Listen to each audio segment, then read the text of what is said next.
Ada sebuah cerita dari selatan Pulau Sumatera. Cerita dari desa yang jaraknya puluhan kilometer dari pusat kota Kabupaten Musi Banyu Asin. Cerita tentang seorang guru yang tak pernah lelah membagikan ilmu kepada anak-anak di desa yang kerap disebut terpencil. Panjang. Kalau yang di atas 6, yang di bawahnya sudah pasti 6. Yang di sebelah kiri. Ia berhasil mengubah potret pendidikan dengan memulainya dari langkah kecil. Inilah kisah Tri Widyaswari, penerang pendidikan di Bumi Serasan Sekate. Kalau tidak ada kata ibu berkata, tidak usah. Oke?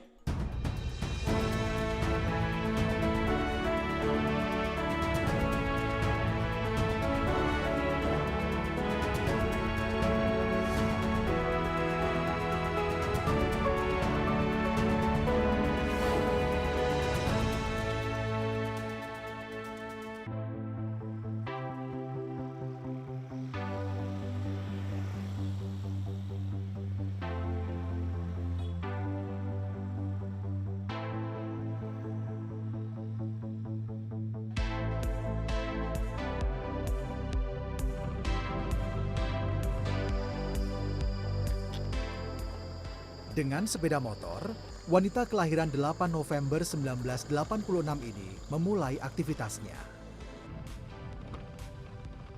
Sekolah tempatnya mengajar yang berjarak lebih dari 30 km dari tempat tinggalnya ditempuh dalam 1 jam. Jarak yang jauh melintasi 5 desa tak menyurutkan semangatnya menjadi guru di desa terpencil. Perkenalkan, nama saya Tri Widyaswari. Saya biasa akrabnya dipanggil Tri. Saya seorang guru di SDN Talanglayan, Kecamatan Jirajaya, Kabupaten Musi Banyu Asin.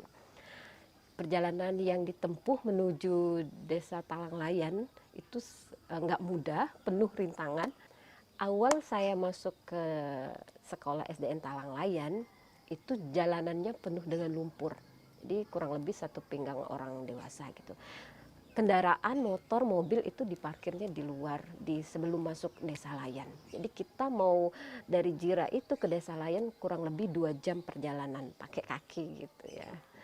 Kemudian pernah diperbarui, sekarang sudah lumayan jalannya, tapi kembali rusak pada musim hujan gitu. Saya juga pernah kebalik motornya gara-gara jalanan yang berlobang, penuh dengan air, kemudian licin gitu. Dan saya tetap semangat untuk menuju ke sekolah saya, di mana perjuangan menuju situ merupakan sebuah kebanggaan bagi saya untuk mencerdaskan anak.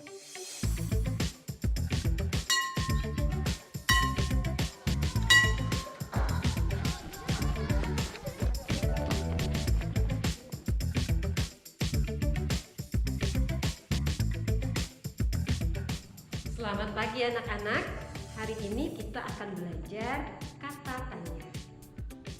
Disinilah Tri mengajar. SD Negeri Talanglayan, Desa Layan, Kecamatan Jirak Jaya, Kabupaten Musi Banyu Asin, Sumatera Selatan. Anak-anak, untuk melepas kejenuhan kita main dulu yuk. Sejak pembelajaran tatap muka diberlakukan oleh pemerintah setempat, kegiatan belajar di sekolah digelar secara terbatas. Sebelumnya, saat penerapan pembelajaran jarak jauh, kegiatan belajar di sekolah ini terhambat akibat minimnya sarana pendukung. Ya, sejak lama, warga di Desa Layan kesulitan mengakses sistem informasi dan telekomunikasi akibat ketiadaan sinyal. Tidak semua 6 itu sekaligus. Tri mengajar di SDN Talanglayan sejak 2019. Jauh sebelumnya, Tri pernah mengajar di sekolah dasar lain saat memulai karirnya sebagai guru pada 2009. Sekolah ini punya cerita tersendiri bagi Tri. Awal pertama saya datang ke SDN Talanglayan itu, saya 30 menit pertama itu diam. Saya perhatikan sekeliling desa, sekeliling sekolah saya itu bisa dikatakan jauh dari kata layak gitu. Dan saya lihat siswa-siswanya itu tidak ada yang pakai seragam. Ada yang pakai sendal, ada yang pakai sepatu boot, sepatunya warna-warni, ada bahkan tidak pakai alas kaki sama sekali. Gitu. Dan beberapa dari mereka juga membawa kantong plastik yang isinya buku dan kertas. Untuk awal pertama perubahan yang saya lakukan yaitu saya merubah dulu tata tertibnya. Saya merubah dulu perilaku siswanya. Bagaimana siswa ini bisa sesuai dengan apa yang standar dari pendidikan kita. Yang pertama itu seragam. Anak-anak harus punya seragam. Anak-anak harus tahu bahwa mereka harus pakai sepatu hitam.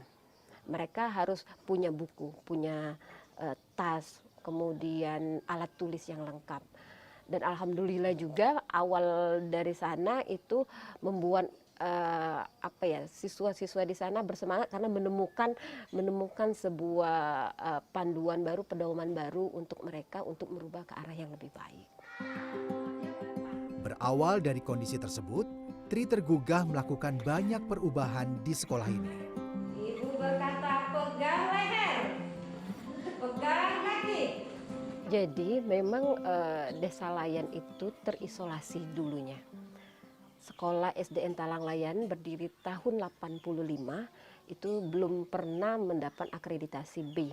Itu karena kondisi yang terisolir, yang kurang dari informasi, kemudian kurang dari edukasi-edukasi dari luar. Kemudian gurunya itu memang guru-guru lokal di sana, dari desa sana. Dan kita berupaya merubah menuju ke arah yang lebih baik itu perlahan-lahan. Tidak mudah memang. Penolakan dari guru-guru itu sendiri bahwa mereka sudah nyaman dengan pola seperti ini, tapi kita tunjukkan dengan contoh nyata. Kita beri teladan, kita nggak memaksa mereka, tapi membuat mereka melihat bahwa ini loh yang dilakukan kita untuk membuat sekolah ini lebih baik gitu. Saya dan teman-teman guru itu berdiskusi, kemudian mengajak juga masyarakat di sana melalui komite sekolah untuk kemudian kita duduk bersama membahas apa sih yang bisa kita capai supaya anak-anak ini bisa layak untuk belajar. Jadi mereka juga sepakat bahwa kita utamakan dulu mereka berseragam. Jadi orang tua sepakat bahwa seragam sekolah itu penting. Karena memang jalan aksesnya sudah bisa dilalui menggunakan sepatu, jadi mereka juga bisa menggunakan sepatu untuk sekolah, sepatu hitam. Kemudian untuk tas dan buku juga mereka berupaya untuk memenuhi alat-alat tulis seperti itu. Gagasan-gagasan Tri untuk mengubah kondisi sekolah disambut baik oleh para guru kala itu. Ia berhasil menularkan semangat sebagai seorang pendidik kepada guru lainnya. Ibu Tri ibaratnya kalau di SDN Talanglayan ini bagaikan cahaya di kegelapan, di mana yang kami selama ini tidak tahu menjadi tahu, yang tadinya gelap jadi terang, yang tadinya kami hanya monoton, oh ternyata tuh ada cara yang bisa membuat kami tuh lebih bersemangat dalam mendidik anak-anak kami. Bu Tri juga adalah sosok yang peramah, rendah hati, sehingga kami lebih mudah untuk sharing ilmu dengan Bu Tri. Dengan adanya Bu Tri, kami bisa bukan hanya setara dengan orang di luar, kami pengennya lebih dari orang-orang yang ada di luar sana. Walaupun kami saat ini di daerah yang cukup tertinggal. Meski kini sekolah tempatnya mengajar telah bangkit dari keterpurukan, pekerjaan Tri belum sepenuhnya usai. Ia terus mendorong murid-murid di Desa Layan untuk tetap semangat belajar, meski di tengah keterbatasan.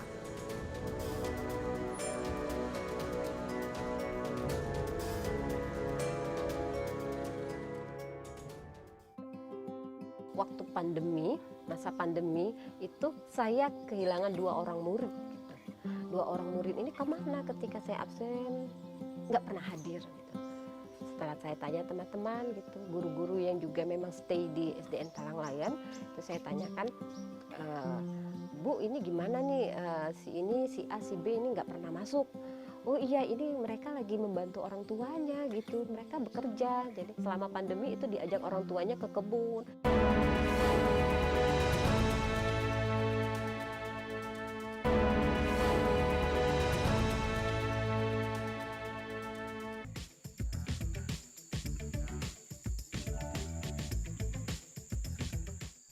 Perkebunan karet dan sawit terhampar luas di Musi Banyuasin. Karenanya, mayoritas penduduk di kabupaten yang dijuluki Bumi Serasan Sekate ini bermata pencaharian sebagai penyadap karet dan petani sawit. Termasuk Desa Layan.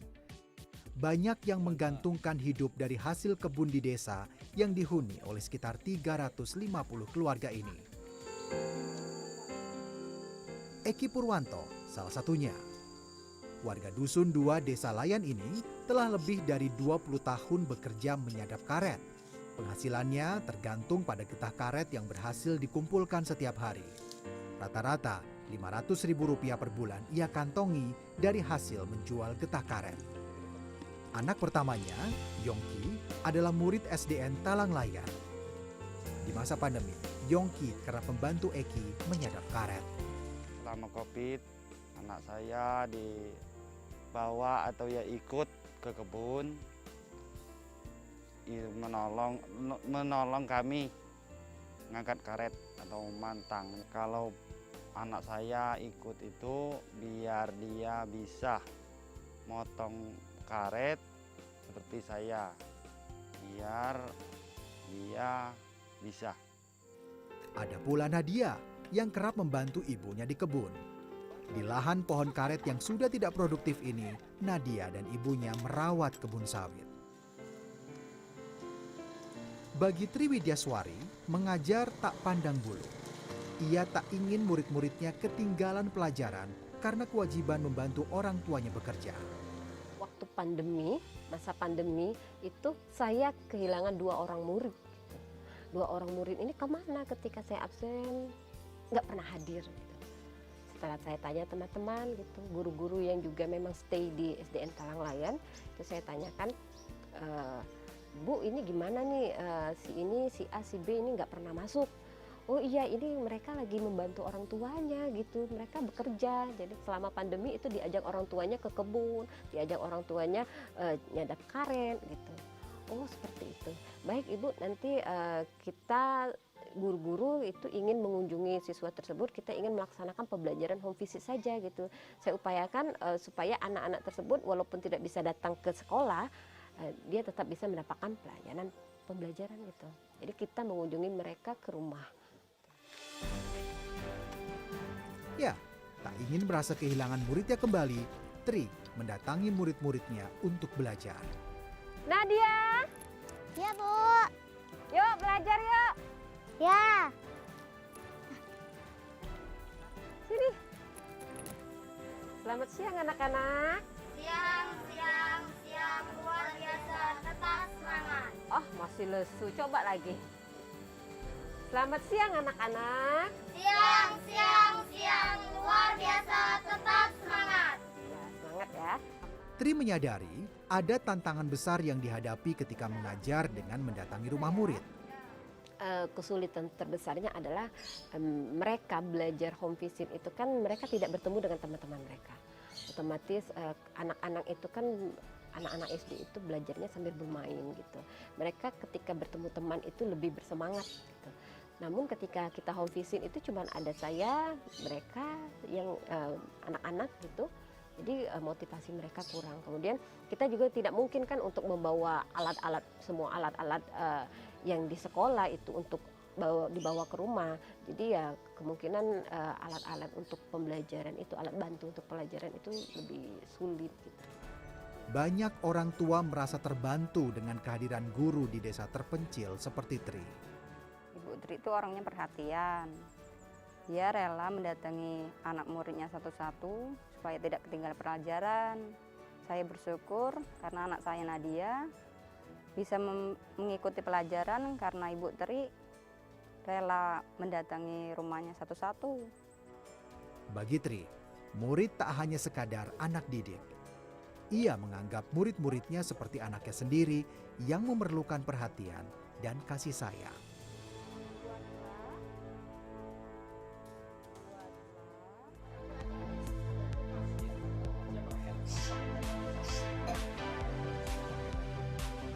Tri itu anaknya keras, terus dia mau bekerja keras, terus dia mau belajar, terus dia nggak pernah nyerah.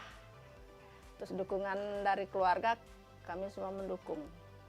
Selagi dia mau belajar, mau maju.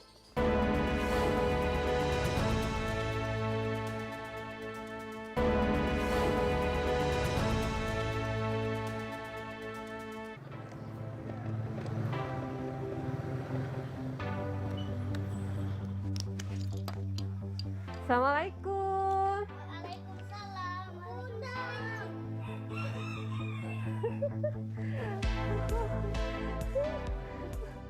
Disinilah Tri tinggal bersama kedua anaknya di Desa Gajah Mati, Kecamatan Sungai Keruk. Sebagai seorang ibu, ia memiliki tanggung jawab besar mendidik buah hatinya, Kenzi dan Arkendra. Jadi masa pandemi ini sangat sulit bagi seorang ibu rumah tangga yang memiliki double role gitu. Salah satu dia merupakan guru yang memiliki siswa yang diajar, kemudian juga untuk menemani anak selama masa pandemi ini. Jadi ya peran ganda seorang ibu itu sangat berat ya. Namun saya berupaya untuk membagi peran tersebut dengan orang rumah gitu, keluarga terdekat. Jadi kalau bapaknya lagi libur sekolah, jadi saya dan pasangan suami gitu membagi peran. Kalau saya lagi sibuk, maka suami saya yang akan menemani anak belajar. Dan kalau dia lagi kerja, maka saya yang akan menemani anak gitu. Orang tua itu turut membantu karena kalau suami lagi kerja, saya tidak bisa terus-menerus berada di rumah karena itu orang tua selaku keluarga terdekat yang akan menghandle anak-anak seperti itu. Bagi ibunya, Endang, Tri adalah sosok yang pantang menyerah. Tri itu anaknya keras, terus dia mau bekerja keras, terus dia mau belajar, terus dia nggak pernah nyerah. Terus dukungan dari keluarga, kami semua mendukung. Selagi dia mau belajar, mau maju, ya anak-anaknya kami yang ngurus kadang. Kadang hujan, terus jarak sekolah dengan rumah itu jauh sekali. Terus jalan jelek ya, jalan tuh jelek, berlobang-lobang, kadang hujan, angin. Belum lagi lapar kadang ya, memang cemas itu ada sebagai orang tua, pasti itu. Cuma kita berdoa semoga aman-aman di jalan itu doanya. Tri terbilang bukan guru biasa. Menjadi guru tak membuatnya berhenti menimba ilmu. Pada awal 2020, ia pernah mengikuti program Pusat Belajar Guru yang diinisiasi oleh Yayasan Putra Sampurna. Awal pertama saya kenal Pusat Belajar Guru MUBA ini waktu pelatihan luring,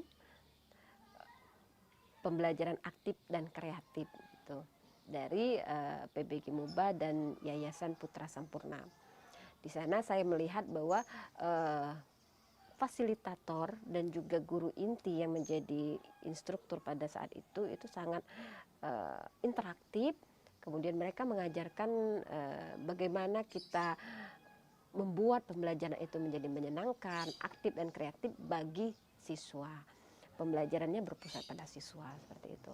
Jadi teknik-teknik seperti ice breaking itu diberikan di sana. Nah, itulah yang memotivasi saya sehingga pada tahun berikutnya ada seleksi guru inti Pusat Belajar Guru MUBA batch 2. Jadi saya ikut di sana seleksi dan alhamdulillah saya ikut dan lulus di sana. Pusat Belajar Guru yang diikuti oleh Tri hadir dengan filosofi dari guru, oleh guru, dan untuk guru. Program ini berperan mempercepat perkembangan kompetensi guru di daerah. Hingga Oktober 2021, Pusat Belajar Guru telah tersebar di 9 wilayah kota dan kabupaten di Indonesia. Salah satunya di Kabupaten Musi Banyu Asin, Sumatera Selatan. Program ini telah memberikan dampak kepada sekitar 27.000 guru. Salah satunya adalah Tri Widyaswari dan mengembangkan 150 modul pembelajaran serta memberikan manfaat kepada lebih dari 75.300 guru. Pusat Belajar Guru sendiri adalah institusi pembelajaran guru yang mandiri, sistematis, terstruktur, dan berkesinambungan di bawah supervisi pemerintah setempat. Dalam hal ini, Dinas Pendidikan. Gagasan atas Pusat Belajar Guru sendiri diawali sejak tahun 2007. Dilatar belakangi oleh kegelisahan dan kerisauan kami saat mencermati adanya kendala guru-guru terutama di daerah dalam mengakses pelatihan-pelatihan yang mereka butuhkan. Besar harapan kami dengan hadirnya Pusat Belajar Guru di daerah dapat meningkatkan kesempatan guru untuk mengakses program pelatihan pengembangan profesi yang nantinya akan berdampak positif bagi anak didiknya dan pada akhirnya berperan aktif dalam peningkatan kualitas sumber daya manusia. Program Pusat Belajar Guru berhasil mengembangkan keterampilan Tri sebagai tenaga pendidik. Atas dedikasinya meningkatkan mutu pendidikan di Desa Layan, ia pernah meraih prestasi sebagai juara pertama guru berprestasi dan berdedikasi tingkat sekolah dasar se-Kabupaten Musi Banyuasin pada Juni 2021. Tri bersyukur pelatihan yang diberikan melalui Pusat Belajar Guru telah memberikan banyak manfaat, termasuk metode pembelajaran di sekolah.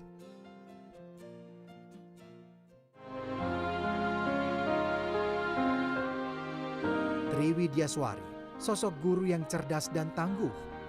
Baginya, pendidikan bukan belajar dan mengajar semata. Ada nilai yang harus dijaga sebagai seorang guru. Membangun kemerdekaan belajar bagi anak-anak didik menjadi hal utama. Menjadi guru di desa terpencil tak mematahkan asanya, memacu semangat belajar untuk mereka, generasi penerus bangsa.